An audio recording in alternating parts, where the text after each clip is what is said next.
You are now streaming worldwide on RadioOnFire.com and the Radio on Fire app. Giving you more talk, more news, and more music. It's Radio on Fire. Atlanta, Baltimore, D.C., and our viewers around the world, welcome back. It's your man Diamond K, RadioOnFire.com, TheDiamondKShow.com. Just a boatload of news that is going on. So much to talk about. We're going to get into a lot of different things.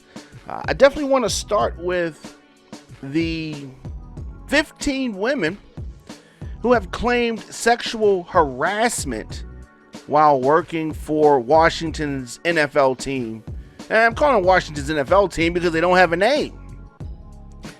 They have not revealed the new name of the Washington Redskins. The organization has hired a Washington-based law firm after 15 women say that they were sexually harassed while employed by this team.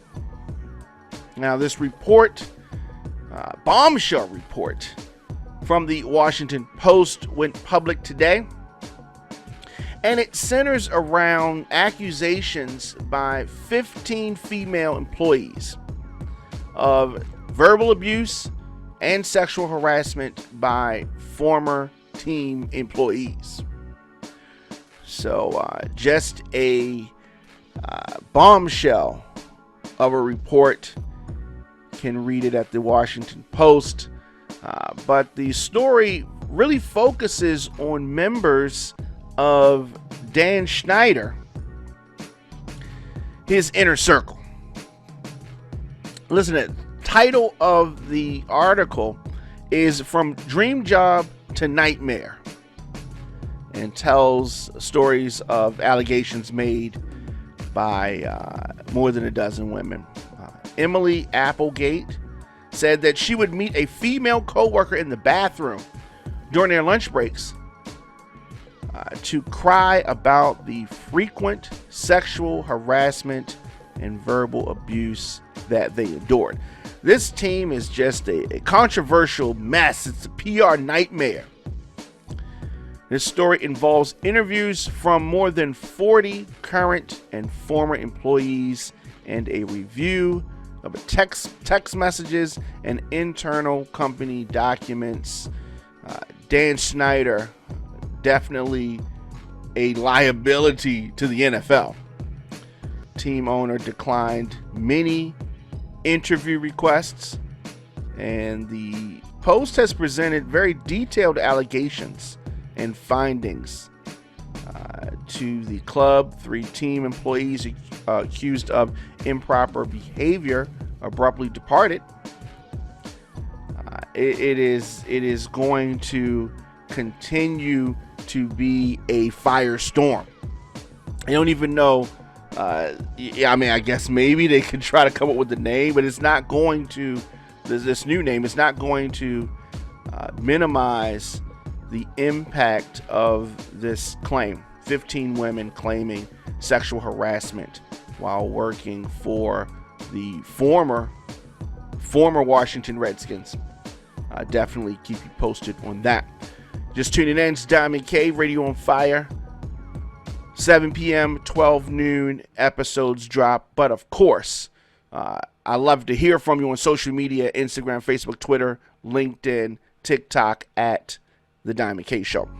Also, very disturbing news by way of the Trump administration and the new head of the post office set to slow down service.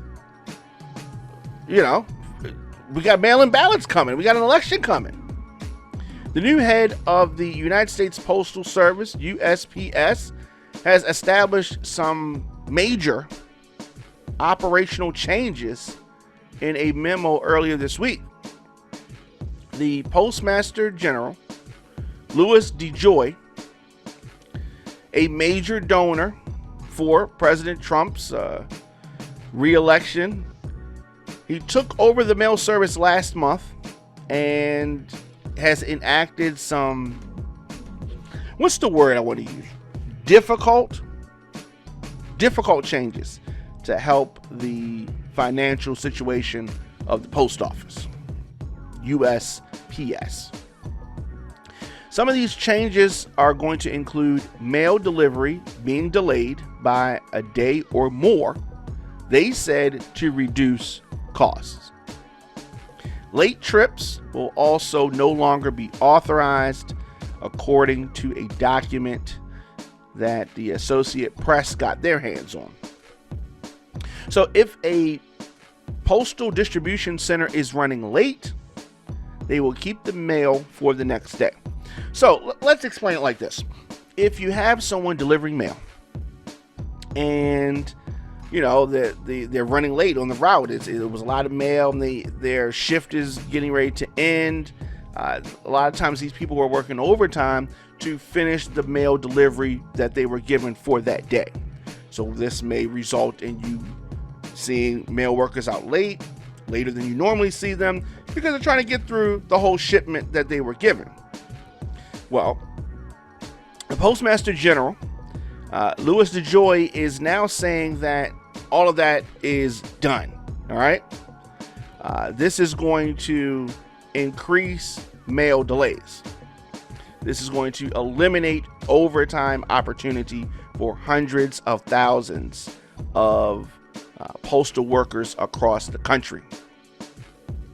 So they cite this as the declining of deliveries because of competitors like UPS, FedEx, and other rivals declining mail deliveries. They say create deep revenue losses.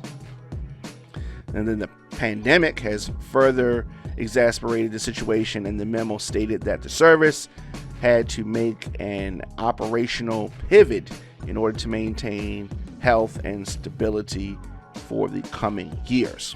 So, of course, many people are pointing to the mail-in ballots that many are talking about because of the pandemic. The president and his team are against it because why are Republicans against mail-in ballots?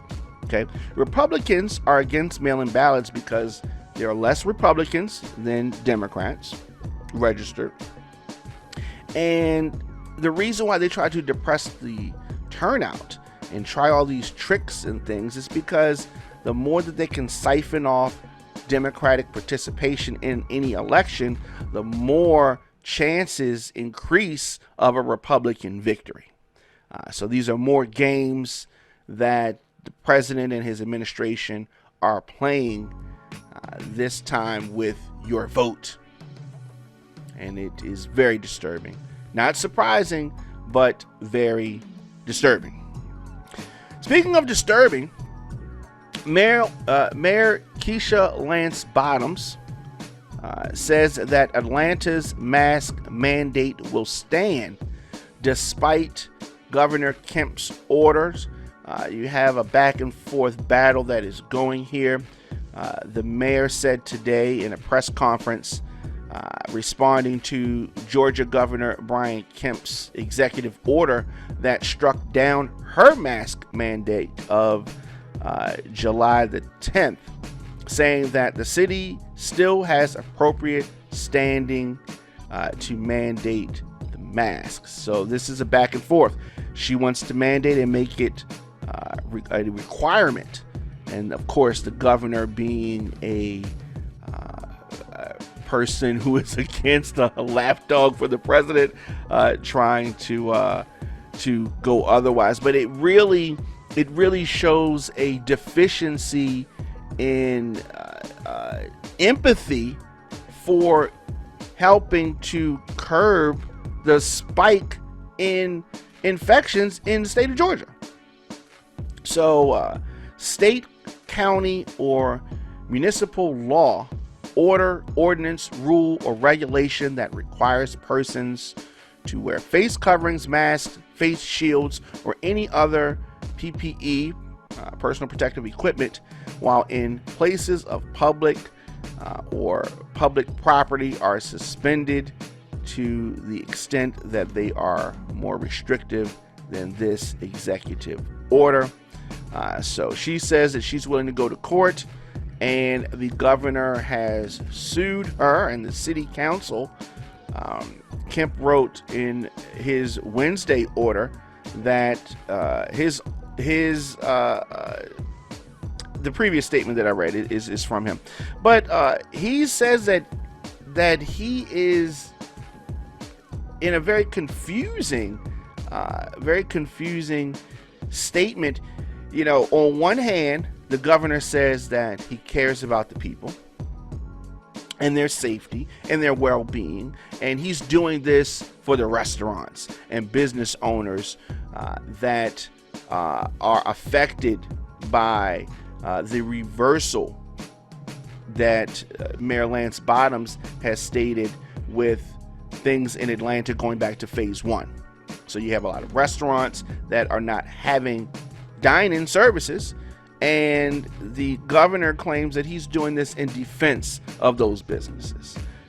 And how can you defend the business opening if the people aren't going to come and they're going to be sick, potentially, right?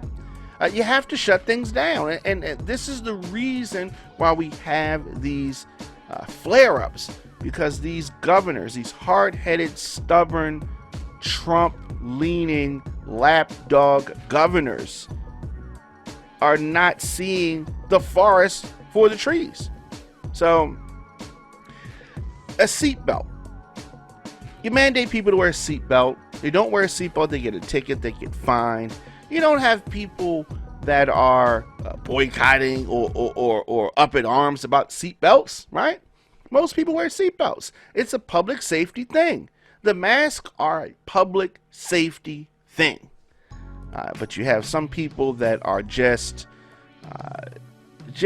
you know, I don't understand the mindset of some of the folks that are resisting the order. The mandate, why do we have to mandate? We have to mandate because people are not voluntarily wearing the mask in a lot of places where they really need to. So Keisha Lance Bottoms is mandating this. The governor wants to do something otherwise. Many people still don't understand the fact that we are still learning about this. We are still learning about this. But DeSantis from Florida, Kemp from Georgia, and Trump they're really messing things up. Let me know your thoughts in the comment section. Instagram, Facebook, Twitter, at The Diamond K Show, at Radio on Fire. Of course, I am here. New episodes of the program dropping 12 noon, 7 p.m. And I will see you guys tomorrow.